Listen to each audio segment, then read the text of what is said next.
Well, we have to start by saying that when I was at medical school and doing my PhD in neuroscience, we did not know about neuroplasticity.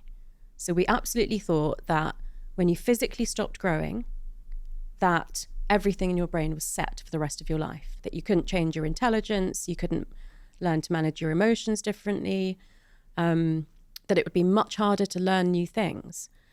What we know now is that the brain is actively growing and changing till we're about 25. And Fuck. I missed it.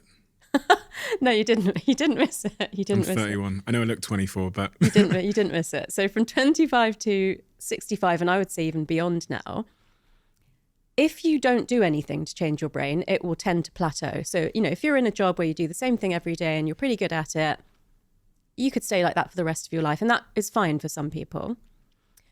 If you do things that are intense enough to force your brain to change, then you can basically, learn lots of new things, but also get what we call global benefits in your brain. So let's say you decided to learn a new language.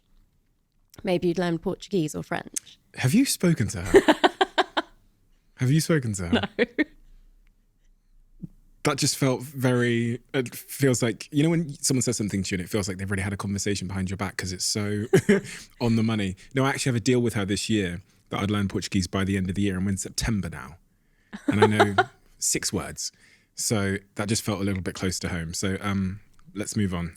So that's great. So you have actually a reason to learn 1 or 2 languages. If you do that, your brain will not only get the benefits of being able to speak French or Portuguese, but you will actually improve your executive functions. Now, these are the highest functions of the brain.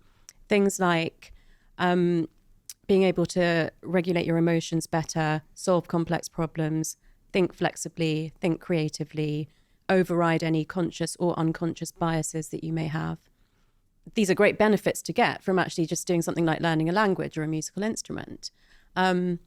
And it can be smaller things like travel, interacting with people who've had a different life to you, cooking something new, taking a different route to work, reading a newspaper or a magazine that's very different to what you normally read.